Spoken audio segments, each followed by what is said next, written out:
오늘 저와 여러분에게 주시는 하나님의 말씀은 로마서 8장 5절에서 11절 말씀으로 주 안에 있는 삶, 이런 제목으로 하나님 말씀 선포하겠습니다. 오늘도 오직 예수님입니다.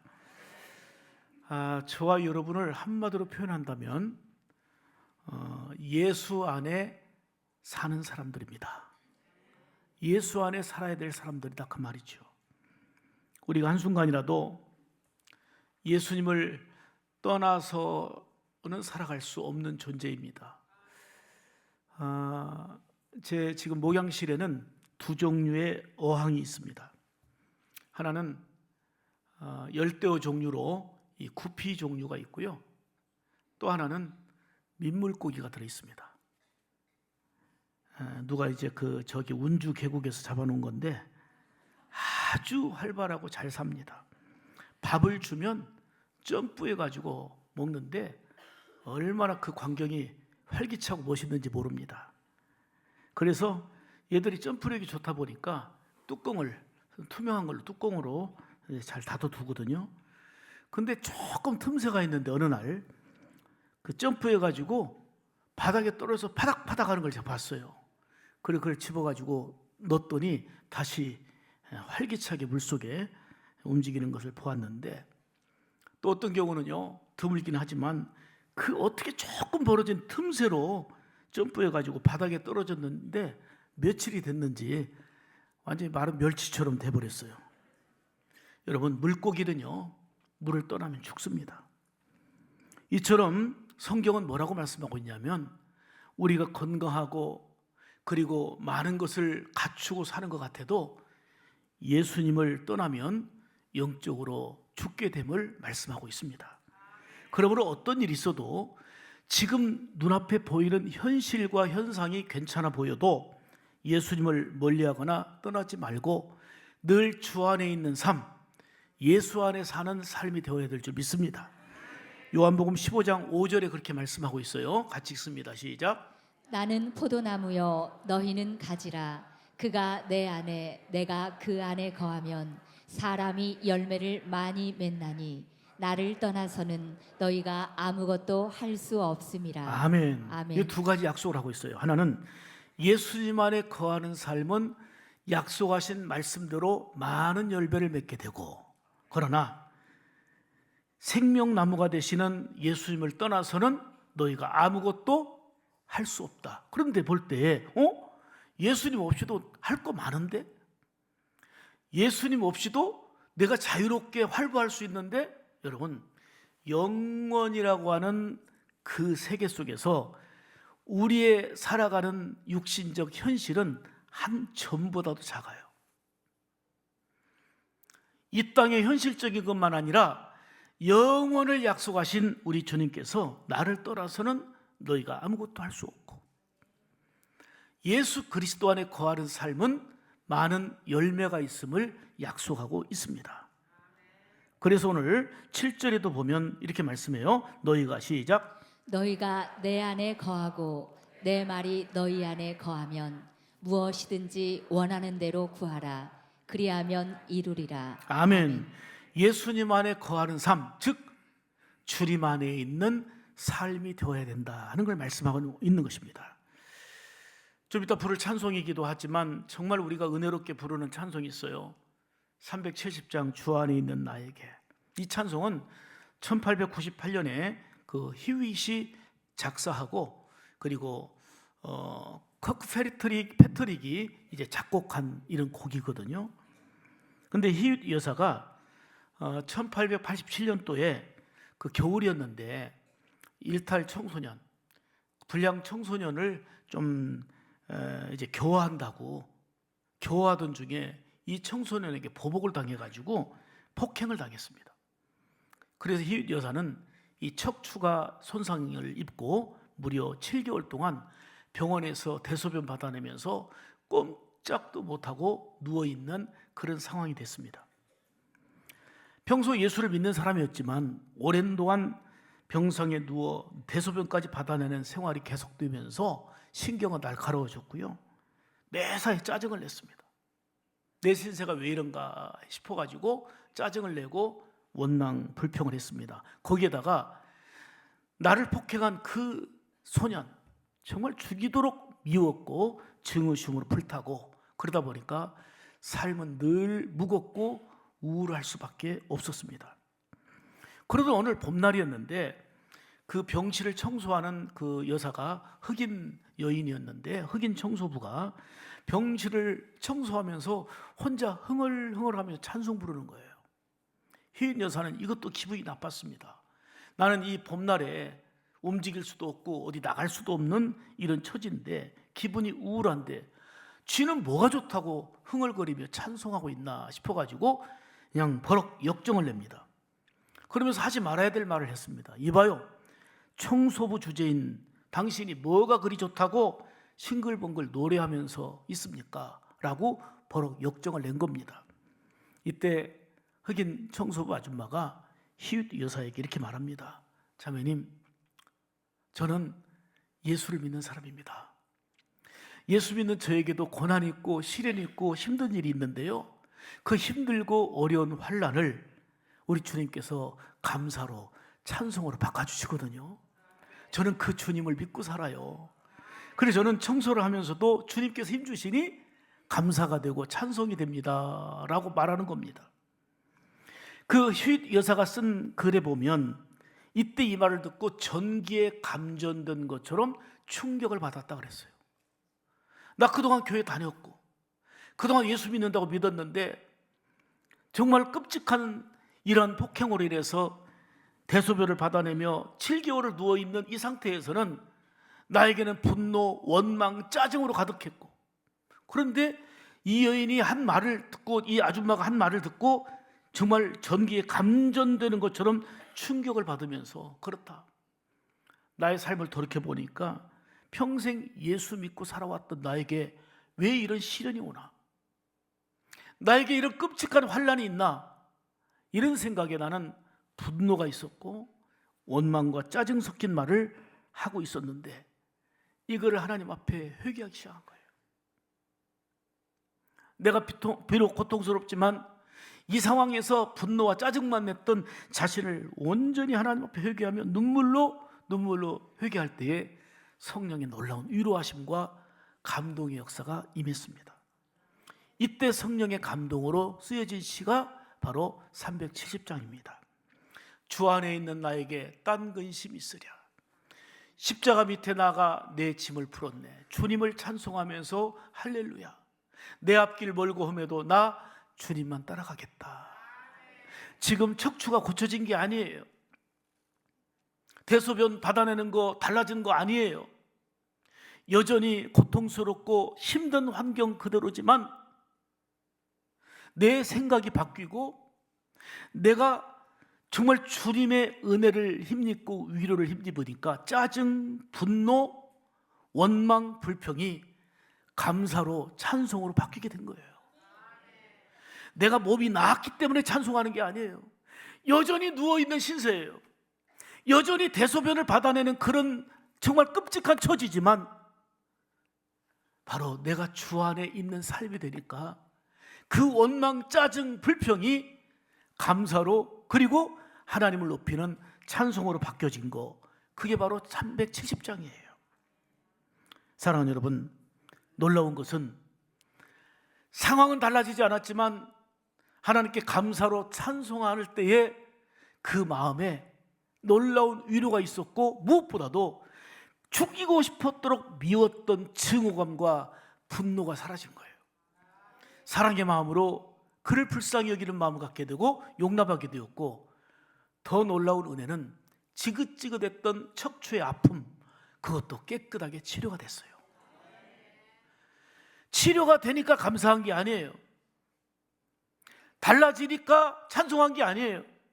그 역경은 그대로 있었지만, 고난은 그대로 있었지만, 내가 불평하던 입술, 내가 분노했던 마음, 이거를 회개하고 내가 주 안에 있는 삶이 되니 위로가 되고 힘이 되고 불평의 상황이 감사로 찬송으로 바뀌어진 거, 이게 신앙의 능력인 줄 믿습니다. 믿음을 가지지 않으면 이해가 되지 않고 감이 오지 않는 신앙이 주는 힘이고 살아계신 주님이 역사하시는 능력인 줄 믿습니다.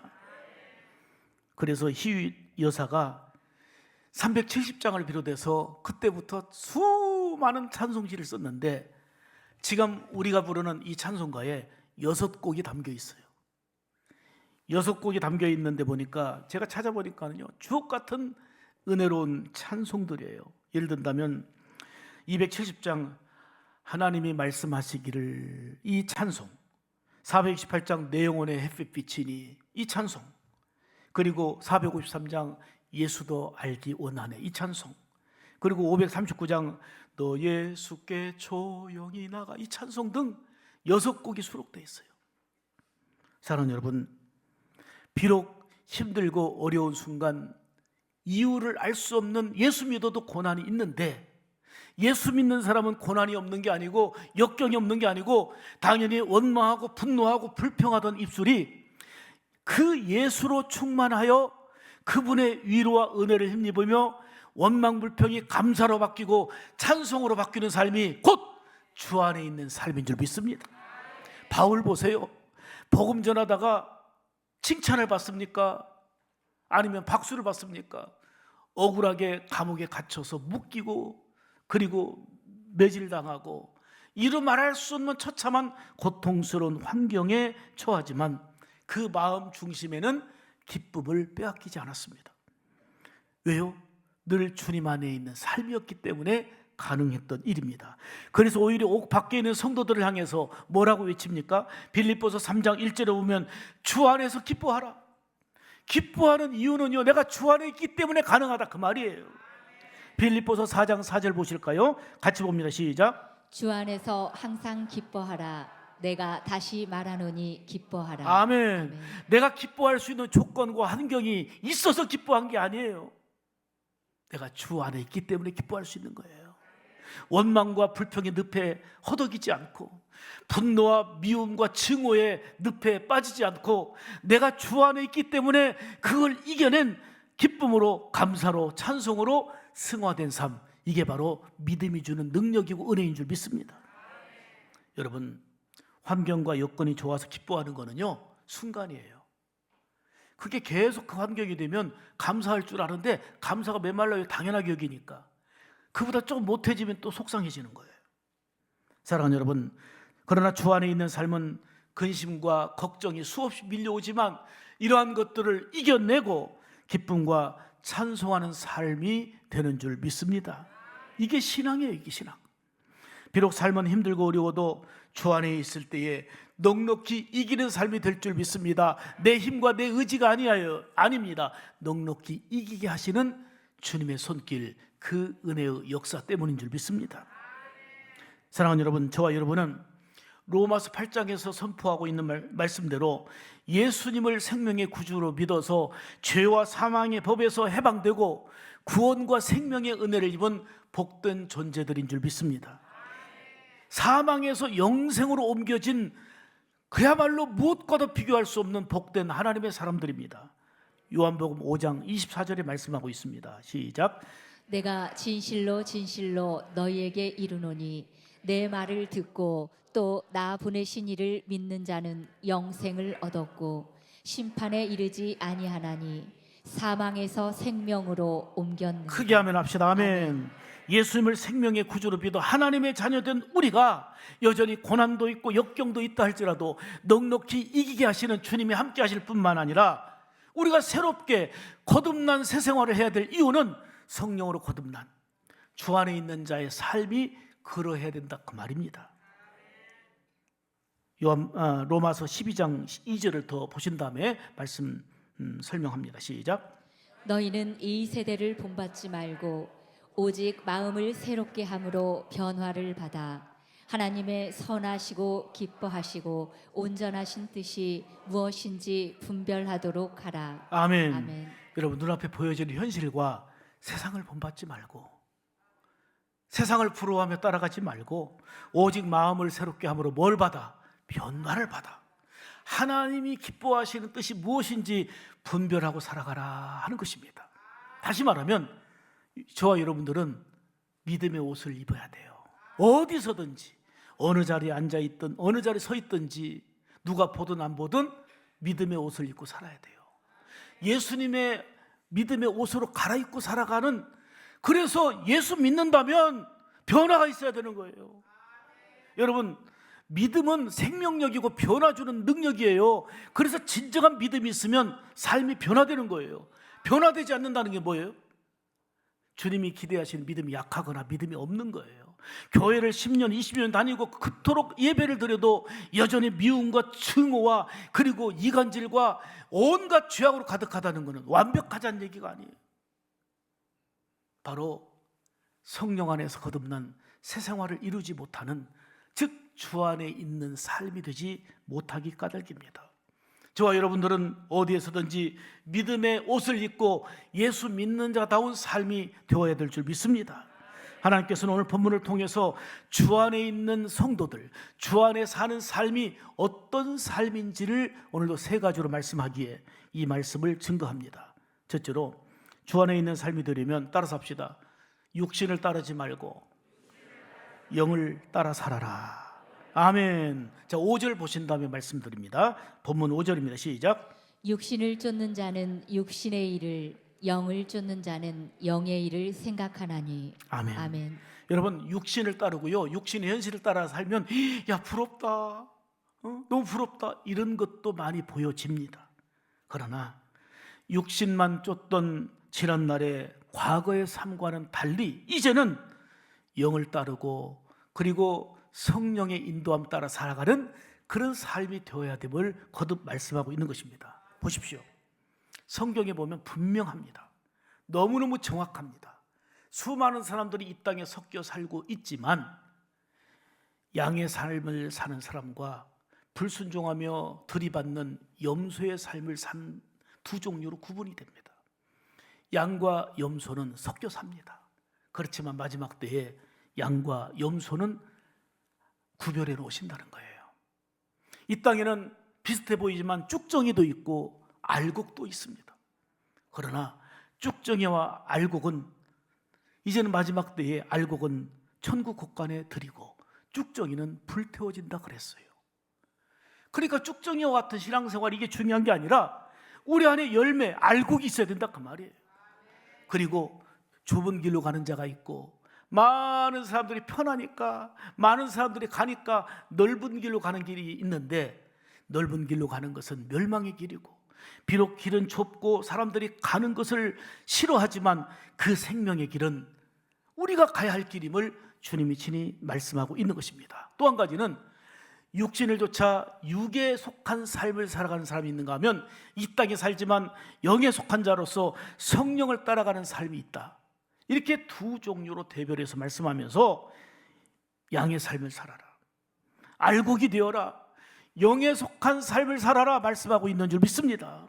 쭉정이는요, 그냥 알곡과 섞여 있다가 시험의 바람, 환난의 바람, 감정, 환경 이런 거에 따라 날아가 버립니다. 그러나 알곡은 남아있고 마지막에 천국 곳간에 드리게 되는 그 약속된 은혜를 누리게 된다 하는 것입니다. 보십시오.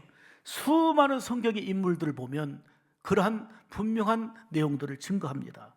아벨은 고난당하고 죽임당했지만 영에 속한 사람이었고, 힘으로 죽였던 가인은 육에 속했습니다. 최초의 살인자가 됐습니다. 이삭은 영에 속한 삶을 살았지만 이스마엘은 육에 속한 삶으로 살아서 지금도 세상에 이스마엘의 후손들이 지경이 넓혀지고 있지만 하나님을 대적하는 삶을 살고 있습니다. 야곱은 영에 속한 삶을 살았지만 에서는 육에 속한 삶을 살면서 그 놀라운 영원한 약속된 복을 잃어버리는 안타까움이 바로 에서의 삶이었습니다. 다윗은 비록 고난과 쫓김당하는 이러한 상황 속에 있었지만 영에 속한 삶을 살았지만 사울은 모든 걸 갖추고 있으면서도 미움과 시기와 질투로 계속 다윗을 쫓아 죽이려 했던 육에 속한 삶으로 결국은 가진 것까지 다 잃어버리고 결국은 자결하여 생을 비참하게 마무리합니다. 베드로는 영에 속한 사람으로 거꾸로 십자가 지며 끝까지 순교하기까지 충성하고 헌신하는 삶을 살았지만 가룟 유다는 많이 배운 자고 그리고 똑똑한 자였지만 육에 속한 자로 예수님을 팔아버린 돈으로 한 푼도 쓰지 못하고 괴로워하고 자결하여 생을 비참하게 마무리합니다. 이렇게 성경에는 육에 속한 사람과 영에 속한 사람의 내용들이 그대로 나와 있습니다. 여러분, 이 말씀을 통해서 우리에게 주는 건 뭐냐면, 어떤 환경, 어떤 처지에 있든지 육신을 쫓아가는 삶이 아니라 영에 속한 자로 살아가야 될 성도, 즉 주 안에 사는 삶이 되어야 됨을 말씀하고 있는 것입니다. 육신을 따르지 말고 영의 일을 생각하고 성령을 따르는 주 안에 있는 삶이 되는 우리 샘물 가족들 되기를 주의 이름으로 축복합니다. 6절 보시죠. 6절, 육신의 시작. 육신의 생각은 사망이요 영의 생각은 생명과 평안이니라. 아멘. 아멘. 여러분, 육신의 생각대로 살면요, 좋아 보이고 괜찮아 보이고 당장은 좋아 보여도요, 그게 하나님과 원수가 된다는 거예요. 결국은 사망에 이릅니다. 그러나 영의 생각은 생명과 평안이 있음을 약속해 주고 있습니다. 여러분, 이렇게 행복과 불행은 조건과 환경이 있는 게 아니라 정말 생각이 달려 있어요. 여러분 보세요. 돈도 많고 부유하고 넉넉하고 그리고 남들이 부러워할 만한 조건을 갖추고 있어도요, 늘 원망하고 늘 불평하는 사람은 그의 삶이 불행할 수밖에 없습니다. 그러나 반대로 힘들고 어려운 아까 희윈 여사처럼 성령의 감동과 은혜를 깨닫고 불평과 원망이 감사가 되고 기쁨이 되고 찬송으로 승화되는 사람은 그 사람이 행복한 거예요. 성령님을 따라 영의 생각으로 살면서 약속된 평안과 생명의 은혜를 누리는 여러분들 되시기를 축복합니다. 성도는 이 땅에 살지만 육에 속한 사람이 아니라 영의 사람임을 말씀하고 있습니다. 육신을 따르지 않고 성령을 따르는 주 안에 있는 삶이 되기를 간절히 축복합니다. 두 번째로, 주 안에 있는 삶이 되려면 따라서 합시다. 육신의 생각을 버리라. 왜 그러냐면 육신의 생각이 아무리 좋아 보여도 이게 하나님과 원수가 된다는 것입니다. 자, 7절 보시겠습니다. 시작. 육신의 생각은 하나님과 원수가 되나니. 여러분, 생각이 참 무서운 것은 육신의 일들만 생각하다 보면 하나님의 기쁨도 되지 못하고 결국은 하나님과 원수가 되는, 이거는 끔찍한 불행이에요. 이것이 바로 우리가 생각을 잘 해야 될 충분한 이유가 되는 것입니다. 8절 보실까요? 육신의 시작. 육신에 있는 자들은 하나님을 기쁘시게 할 수 없느니라. 하나님을 아멘. 기쁘시게 할 수가 없다는 거예요. 생각이 병들면 자신이 불행하는 것은 물론이지만 하나님을 기쁘시게도 할 수 없다는 것입니다. 이렇게 생각이 중요한 것은 지금의 내 생각이 생명과 사망을 결정하기 때문입니다. 생각을 보통 그 사람의 인격이다라고 얘기하고, 생각은 곧 미래를 결정한다고 합니다. 그만큼 생각이 중요하다는 얘기예요. 잠언 23장에도 보면 그런 말씀하여요. 7절 보면 대저 시작. 대저 그 마음의 생각이 어떠하면 그 의인도 그러한지. 아멘. 여기 보세요. 습관적으로 부정적인 생각을 하고 악한 생각을 품으면 현실에서 부정적인 일, 악한 일이 더 많이 나타납니다. 내가 생각한 대로 그런 일이 많이 나타나요. 그리고 부정적인 생각을 하는 사람, 이런 사람들은 부정적인 생각하는 사람들과 어울려 끼리끼리 놀게 되고 하나님과 원수가 되고 하나님을 기쁘시게 하지 못하는 일을 합니다. 여러분, 부정적인 말하고 미워하고 남 얘기하는 사람 앞에 이거 죄된 거야, 우리는 하나님의 사람이니까 복되게 살아야 돼, 이렇게 하면 맞아, 그 말이 맞아, 따르면 얼마나 좋아요. 원수가 돼요. 서로 어울릴 수가 없는 거예요. 지만 잘난 척한다, 응? 하고 오히려 더 핀잔을 주고 어울리지 못해요. 진짜 깨닫는 사람이 맞다, 이분이 생명을 살리는 언어를 하고 있구나, 따르면 그 사람이 오히려 그 사망에서 생명으로 옮겨진 하나님의 거룩한 백성으로서 변화된 삶을 살 수 있거든요.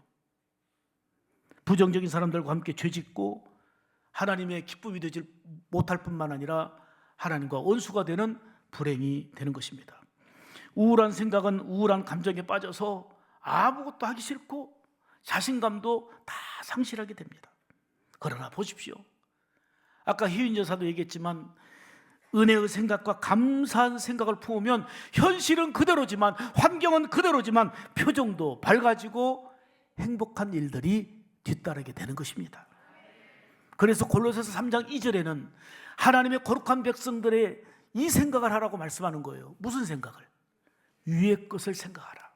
땅의 것을 생각하지 말고, 이 말은 육신의 것들을 생각하지 말고 영의 것을 생각하며 살아라 말씀하고 있는 것입니다. 여러분, 생각 속에서 주님과 멀어지지 않도록 해야 됩니다. 세상 즐거움에 빠져가지고 영원하고 본질적인 소망과 행복을 놓친다면 그처럼 안타깝고 속상한 일이 어디 있습니까? 어느 한 집사님 참 이야기인데요, 이분은 아버지가 장로님이고 어머니가 권사님이에요. 그래서 어릴 때부터 장로님과 어머니 권사님 신앙을 이어받아서 주일학교는 물론이고 정말 교회 중심으로 신앙생활을 잘했습니다. 열심히 봉사하고 섬기면서 일찍이 또 안수집사도 됐습니다. 근데 그가 하고 있는 사업이 너무 잘 되는 거예요. 돈을 참 많이 벌었어요. 너무 점점 바빠지다 보니까 주일도 빠지게 되고 주님과 멀어지는 삶이 됐습니다. 그는 성령님을 따르는 삶이 아니라 육신을 따라 사는 삶이 됐습니다. 주일에 못 오는 이유가 뭐냐면 중요한 손님을 만나야 되기 때문에. 그래서 골프 접대를 해야 된대요.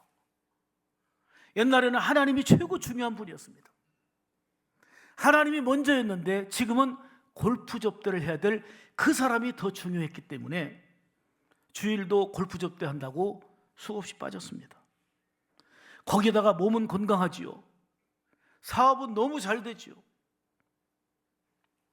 세상을 사랑하여 주님과 멀어지는 어느 날인데 건강했던 그가 좀 몸이 피곤하고 좀 이상해서 왜 그러지 하고는 병원에서 정밀 진찰을 받았는데 세상에 위암 말기라는 거예요. 아니 내가 어디 그렇게 아프지도 않았고 병원 시지도 않았는데 무슨 소리야, 위암 말기라니. 그래서 다른 병원 가서 다시 진찰을 해봤는데 똑같은 결과가 주어졌습니다. 결국은 수술대에 들어갔고 수술하려던 의사는 수술칼을 댔는데 도저히 이거는 수술할 수 없다 싶어서 도로 덮어버렸습니다. 얼마 시간이 지나가지 않았는데 내가 위암 말기라는 이걸 알고 절망하기 시작한 그는 육신의 몸이 눈에 보이듯 꺼져버립니다. 결국은 한창에 잘 나가던 나이에 임종을 맞이하게 됐습니다. 움직일 수 없는 병상에서 하염없이 눈물을 흘리며 회개했습니다. 내가 주 안에 있는 삶이 되지 못하고 세상 연락을 즐기며 살았던 내가 이렇게 살려고 이래 왔나 싶어가지고 움직일 수 없는 병상에서 눈물 흘리며 한없는 후회를 했습니다. 그리고 마지막 임종 직전에 아들, 딸, 가족들이 둘러서 있는데 아들, 딸들에게 흐느끼며 이렇게 유언했습니다. 그 유언한 내용을 제가 그대로 인용해서 얘기합니다. 사랑하는 자녀들아, 내가 부모님으로부터 물려받은 신앙을 붙잡지 못하고 세상을 사랑하며 주님을 멀리 떠나버리고 살았구나. 안수집사로 세워주신 은혜도 저버리고 살아온 세월이 너무나도 후회가 된단다. 사랑하는 아들과 딸에게 부탁한다. 너희들은 어떤 일이 있어도 예수님 잘 믿어야 된다. 그리고는 힘이 없는 목소리로 마지막 이 말을 했습니다. 얘들아, 다음에 천국에서 꼭 만나자. 그리고 눈을 감았습니다. 이 안수 집사님의 장례식이 벌어졌는데 장례식 때에 이 방금 제가 읽어드린 유언한 이걸 내용을 녹음을 했는데 녹음한 것을 그 유족들, 가족들과 성도들이 있는데 그대로 녹음을 틀었어요. 유언의 내용을 녹음으로 담긴 육성을 듣고 가족들, 성도들 모두 눈물을 흘리면서 우리에게도 마지막 순간이라는 게 오는데 하고 큰 결단을 하게 됐습니다. 사랑하는 여러분, 우리에게도 마지막이라는 순간이 있습니다. 하나님은 우리 인생이 잘 되기를 원하십니다. 우리 인생이 복되기를 원하시는 우리 아버지가 되시는 분이 전능하신 하나님이십니다. 그런데 하나님은 우리를 사랑하셔서 말씀하시기를 육의 길로 가지 말고 성령을 따르는 주 안에 있는 삶이 되라고 말씀하고 있습니다. 하나님과 원수가 되는 육신의 생각을 버리고 성령을 따라 사는 주 안에 있는 삶이 되기를 주님의 이름으로 축복합니다. 세 번째는 주 안에 있는 삶이 되려면 육신의 행실을 죽이라는 것입니다. 9절 말씀 보겠습니다. 시작. 누구든지 그리스도의 영이 없으면 그리스도의 사람이 아니라. 아멘. 우리 안에 성령, 그리스도의 영이 있어야 그리스도의 사람인 줄 믿습니다. 여러분, 교회를 10년, 20년 다녀도 기독교라는 종교인으로 머물러 있는 사람들이 너무 많습니다. 그렇게 많은 예배를 드려도 변화도 없고 내 가슴을 치며 회개하는 게 아니라 남만 지적하고 저 사람 때문에 문제라고 손가락질하는, 이게 익숙해진 우리의 삶을 살아갑니다. 성경은 자신의 육신의 행실을 먼저 죽이라고 말씀합니다. 욕심과 탐심, 미움과 분노, 시기와 질투 등 이러한 육신의 행실을 철저하게 죽이라 말씀합니다. 육신 행실을 죽이고 성령의 놀라운 능력 안에서 거듭난 새 사람으로 살아야 됨을 말씀하고 있는 것입니다. 13절 말씀이 구체적으로 우리에게 입증해 주고 있습니다. 읽습니다. 시작. 너희가 육신대로 살면 반드시 죽을 것이로되 영으로서 몸의 행실을 죽이면 살리니. 아멘. 하나님의 아멘. 말씀이에요. 육신을 따라 살면 반드시 죽지만 성령을 따라 살며 몸의 행실을 죽이면 영이 살게 된다, 그 말입니다. 사순절 기간입니다.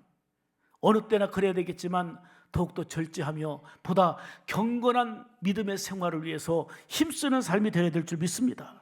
육신의 행실을 죽이고 성령을 따르는, 즉 주 안에 있는 삶이 되기를 주의 이름으로 축복합니다. 예수님께서는 말씀하셨어요.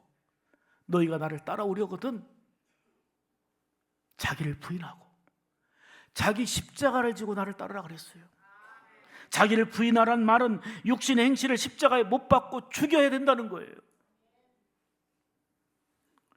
1948년 네덜란드 암스테르담에서 세계 교회 협의회가 열렸습니다. 그때 세계 각 교회의 지도자들이 바로 모였습니다. 먼저는 이제 그 교회 예배를 드리게 됐는데 참 희한한 거는 낯선 풍경이에요. 예배 드리는 이 강단 이 앞에 관이 놓여 있는 거예요. 관이.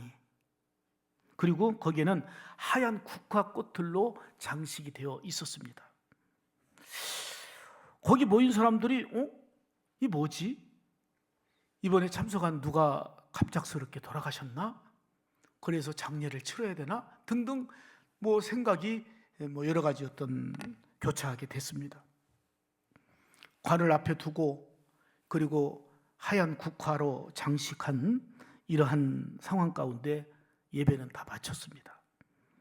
마친 다음에 인도자를 따라서 여러분 모두 한 줄로 서서 이 관에 있는 분에게 이제 조의를 표합니다. 그래서 한 사람씩 줄 서서 이 관 앞에 나오게 됐습니다.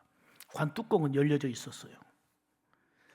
줄 서서 나와가지고 관 앞에 서서 관을 들여다보는 사람마다 다 깜짝 놀라는 표정을 짓더니 다 눈물 흘리는 거예요. 뭔 일이지? 뭔 일이지? 관 속에 어떤 누구 시신이 있기에. 그런데 보니까 관 속에 죽은 시신이 있는 게 아니고 놓여 있는 것은 큰 거울이었습니다. 관을 보는 사람마다 바로 자신의 얼굴을 본 것입니다. 먼저 내가 죽어야 된다는 것입니다. 먼저 내가 죽어야 내가 살고 남도 살린다는 것입니다. 육신의 행실을 죽이고 영으로 사는 사람이 되어야 된다는 것입니다. 여기에 참석한 모든 사람들은 뜻밖의 장례식에 큰 도전과 감동을 받으며, 그렇다, 내가 먼저 육신의 행실을 죽여야 성경에 약속한 대로 영이 살게 된다. 사랑하는 여러분, 이 말씀을 통해서 우리는 이렇게 적용해야 되겠습니다. 이 말씀을 마음에 깊이 새기고 또 한 번의 설교 듣고 또 한 번의 예배로 끝나는 게 아니고 결단하며 내 삶 가운데 적용해야 되겠습니다. 이제부터는 하나님과 원수가 되는 육신의 생각을 버리며 살겠습니다. 그게 아멘 합시다. 이제부터는 육신 행실을 죽이고 성령으로 거듭난 새 사람으로 살아가겠습니다. 이게 저와 여러분의 결단이 되고 적용이 되기를 축복합니다. 이렇게 주 안에 있는 삶이 되어서 여전히 근심, 걱정, 환난이 우리에게 밀려오지만, 옛날에는 분노하고, 옛날에는 불평하고, 옛날에는 이것 때문에 우울하고 답답한 삶을 살았지만, 이제는 아직은 그 환경이 여전히 똑같아도 주 안에 있는 삶으로서 감사가 되고 기쁨이 되고 찬송을 잃지 않는 삶이 될 때에 하나님께서는 그 근심과 걱정도 사라지게 역사하시고 하늘 위로부터 공급해 주시는 위로와 절대적인 소망과 평안과 능력을 힘입게 될 줄로 믿습니다. 언제나 저와 여러분은 주 안에 있는 삶이 되어야 합니다. 주님 밖에 있으니까 문제가 되는 거고, 좋아 보여도 그게 끝까지 보장된 은혜가 아니라 소멸될 안타까움으로 끝나는 것입니다. 그러나 주 안에 있는 삶은 지금도 복되지만 약속된 성경의 놀라운 은혜가 열매로 주어지는 복을 누리게 될 줄 믿습니다. 저와 여러분은 이렇게 결단하며 고백합니다. 일평생 나는 주 안에 있는 삶을 살리라. 주 안에서 살아가는, 예수 안에서 살아가는 삶이 되리라. 이 결단이 하나님께 올려지고 이 결단한 대로 사는 가운데 승리하는 여러분들 되기를 주님의 이름으로 축복합니다.